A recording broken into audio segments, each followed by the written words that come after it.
আসসালামু আলাইকুম রহমতুল্লাহি ওয়া বারাকাতুহু। শিরক শিরক হলো এমন একটি গুনাহ যা মহান আল্লাহ তাআলা কোনোদিন ক্ষমা করবেন না। এছাড়া অন্য সকল গুনাহ উনি যাকে চান তাকে ক্ষমা করে দেবেন। এই বিষয়ে তো আমরা প্রতিটা মুসলিম ভালো করেই জানি, তাই না? কিন্তু এখন প্রশ্ন হলো, এই বিষয়টা আমরা আসলে কতটুকু মানি বা ফলো করি আমাদের বাস্তব জীবনে? আসল কথা হলো, আমরা প্রতিনিয়তই শিরকের মতো মহাপাপ করে যাচ্ছি, হয়তোবা জেনে হয়তোবা না জেনে। এখন অনেকেই বলবে যে আমরা তো মূর্তি পূজা করছি না বা মূর্তি পূজারীদের মতো আচরণও করছি না, তাহলে কিভাবে আমরা শিরক করছি? আমি আশা করি আপনাদের অনেকেরই রোল মডেল বা আইডল রয়েছে, যাদেরকে আপনারা অন্য সকল ব্যক্তিদের থেকে বেশি পছন্দ করেন এবং তাদের মতো হতে চান বা তাদের এমুলেট করেন। তারা হতে পারে মেসি, রোনাল্ডো বা মেয়েদের জন্য বিটিএস এন্ড কে পপ ইটিস। এবং যারা এদেরকে আইডল হিসেবে মানে তারাই তো শিরক করছে, কারণ idol, what is the definition of idol? যদি আপনারা গুগলে আইডল লিখে সার্চ করেন তাহলে আপনারা দেখতে পাবেন যে আইডল অর্থ কি: an image or representation of a god used as an object of worship. এখন আপনারা বুঝতেই পারছেন যে যারা কোনো ব্যক্তিকে আইডল হিসাবে নেয় তারা কত বড় শিরক করছেন। এখন অনেকেই বলে থাকে যে আমার আইডল মেসি, আমার আইডল রোনাল্ডো, আমার আইডল অমুক, আমার আইডল তমুক। তারা মূলত না জেনে শিরকের মতো মহাপাপ করে চলছে। বিটিএস বা কে-পপ বর্তমান যুব সমাজ বা ইউথের মাঝে অনেক বেশি পপুলার, এবং মেয়েদের জন্য তো তারা সো কল্ড গড হয়েই দাঁড়িয়েছে। তারা বিটিএস কে এমন ভাবে ফলো করে যেন তারা এই পৃথিবীতে বিটিএস এর জন্যই এসেছে। তারা বিটিএস এবং কে-পপ কে সৃষ্টিকর্তার সমতুল্য বানিয়ে ফেলেছে। বিটিএস আর্মি হচ্ছে যারা বিটিএস দেরকে পছন্দ করে, মানে আইডল হিসেবে দেখে। মানে বিটিএস আরবি তুমি কত বছর যাবত? 7-6 বছর হবে সামনে। মানে সামনে 7 বছর হবে যে তুমি বিটিএস আর্মি। তোমার বয়স কত চলে? 12। 12 বছর। 12 থেকে 7 গেলে তাহলে 5 বছর। 5 বছর বয়স থেকে তুমি বিটিএস ভক্ত। মানে বিটিএস এর মানে কাকে পছন্দ আর কেন পছন্দ আমি একটু শুনি। আমার জাঙ্কুককে পছন্দ। জাঙ্কুককে পছন্দ হওয়ার কারণ হচ্ছে আমি জানি না। এবং তারা এখন তাদের একটি নতুন পরিচয় বানিয়ে নিয়েছে, যাদেরকে তারা বলে বিটিএস আর্মি। অথচ তারাই আবার নিজেদের বলে যে তারা মুসলিম, তারা উম্মাহ মোহাম্মদ পিস বি আপন হিম, নাউজুবিল্লাহ। অথচ তারা কুফর করে থাকে। ইসলাম কি কোনোদিন আমাদের বলেছে যে তোমরা গান বাজনা করো এবং ফাহাসি করে ঘুরে বেড়াও? কোনোদিন নয়। এটা তো খতমে নবুয়তের বরকত, যার কারণে হক এবং বাতিল আজ আলাদা হয়ে গিয়েছে। এখন এটা আমাদের ইচ্ছে যে আমরা হককে ফলো করব নাকি বাতিলকে। এমন যদি না হতো তাহলে সর্বপ্রথম তাদের ঘরেই আযাব আসতো, যারা তাদের এমন মুসলিম বলে, অথচ তারা কর্মে পশুর ন্যায় বা তাদের চেয়েও অধম।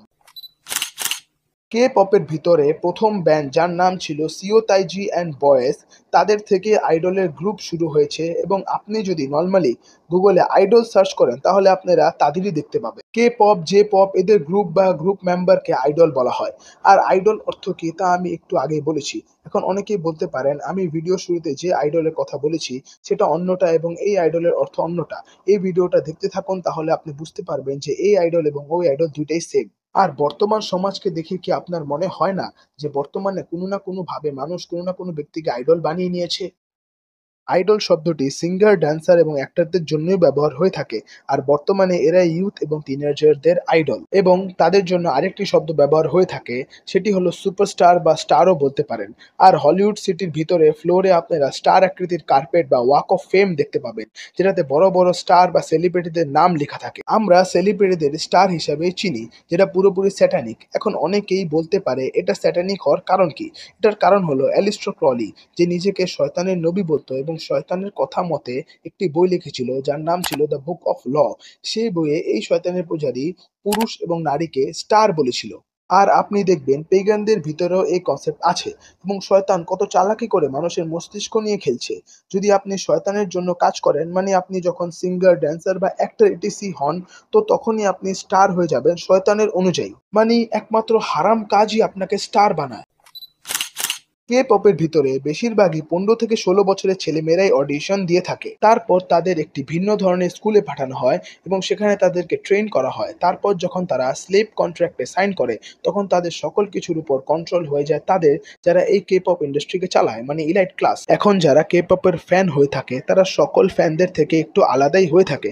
আমি আশা করি আপনারা অনেকেই দেখেছেন। যাই হোক, কিন্তু আসলে এদের একটি নিয়ম বা ফ্যাশন টাইপ আছে, যেটি তাদের জন্য করা প্রায় আবশ্যক। যে যখনই তারা কোনো পারফরমেন্স করে থাকে তখন তাদের ফ্যানরা তাদের সাথে গানকে রিপিট করে বা তাদের সাথে একই তালে গান গায়, এবং এদের হাতে একটি লাইট টাইপ কিছু থাকে এবং এরা চ্যান্টিং করতে থাকে ও এটাকে মুভ করতে থাকে, জাস্ট লাইক এনশিয়েন্ট রিচুয়ালের মতো যখন মানুষরা মূর্তি পূজা করতো। মক্কায় রাসূলুল্লাহ সাল্লাল্লাহু আলাইহি ওয়াসাল্লামের আসার পূর্বে জাহেলরা যখন কাবার তওয়াফ করত তখন তারা জোরে জোরে চ্যান্টিং করত, গান গাইতো ও ক্ল্যাপিং করত। বর্তমানে আপনি হিন্দুইজমে ওটি দেখতে পাবেন। এরা আবার নিজেদের মডার্ন এবং কুল বলে থাকে, অথচ এরাই সেই পুরনো জাহিলদের মতো আচরণ করে থাকে। তো বেসিক্যালি একটি কে-পপ ফ্যান কনসার্ট অ্যাটেন্ড করে থাকে, লাইট বল শো করে থাকে, চ্যান্টিং করে থাকে এবং এদের মার্চেন্ডাইজকে প্রমোট করে থাকে এবং নিজেদের সো কল্ড আইডলকে দেখে ইমোশনাল বা পাগলদের মতো আচরণ করে থাকে। তো এগুলো কি? এগুলো কি শিরক না? আপনি নিজেই ভেবে দেখুন। আর কোনো ব্যক্তি যদি কোনো বিটিএস বা কে-পপ এর ফ্যানের সামনে তাদের আইডলদের নিয়ে মজা করে বা খারাপ কথা বলে, তখন তারা এতটাই রেগে যায় যেমন একজন পেগান ব্যক্তি তাদের গডদের ব্যাপারে খারাপ কথা শুনলে রেগে যায়। আপনি যদি এখনো এমন জিনিস এবং এমন ব্যক্তিদের ফলো করে থাকেন, তাহলে আপনি অবশ্যই শিরক করছেন। এখন এটাকে আপনি যতই অস্বীকার করুন। এজন্যই মহান আল্লাহ তাআলা বলেন, অধিকাংশ মানুষ আল্লাহতে বিশ্বাস করে কিন্তু সাথে সাথে শিরকও করে। এবং এখানে মহান আল্লাহ তাআলা স্পষ্টভাবে বলেছেন যে কিছু ব্যক্তি মানুষের ইবাদত করে, কিছু ব্যক্তি মৃতদের ইবাদত করে এবং কিছু ব্যক্তি নিজের নাফসকে বা নিজেদের ইচ্ছাকে ইবাদত করে থাকে। এরা সবাই মুশরিক যাদের জাহান্নামে ফেলা হবে। তাই নিজেকে মুসলমান বলার আগে, উম্মতে মুহাম্মদ সাল্লাল্লাহু আলাইহি ওয়াসাল্লাম বলার আগে দেখে নিন যে আপনি আসলে কি। এবং মহান আল্লাহ তাআলা কুরআনে আরো বলেছেন যে মানুষের মাঝে কেউ কেউ আছে যে আল্লাহর রাস্তা ইসলাম থেকে বিচ্যুত করার জন্য অসার কথা খরিদ করে। ইবনে মাসউদ রাযিয়াল্লাহু আনহু আল্লাহর কসম করে বলেছেন, উক্ত আয়াতে অসার কথা বলতে গানকে বোঝানো হয়েছে।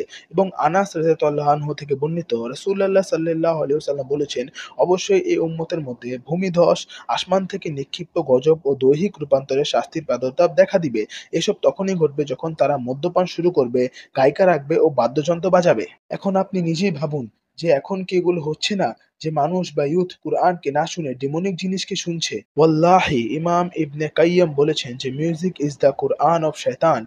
এবং শয়তান সবসময় গুনাহের জিনিসকে গ্ল্যামারাইজ করে প্রদর্শন করে এবং হারামকে হালাল করে প্রদর্শন করে। তো হতে পারে এই জিনিসগুলি আপনি বুঝেন নেই বা না বুঝে করেছেন বা জেনে বুঝে করেছেন, যা আপনার করা উচিত নয়। এবং যারা খারাপ ব্যক্তিদের সাথে চলাফেরা করে তাদেরকেও খারাপই ভাবা হয়। তাই মহান আল্লাহ তাআলা আমাদের ভালো ব্যক্তিদের সাথে চলাফেরা করার হুকুম দিয়েছেন। যাই হোক, মহান আল্লাহ তাআলা আমাদের বুঝার তৌফিক দান করুন। আমিন। মে আল্লাহ প্রোটেক্ট ইউ।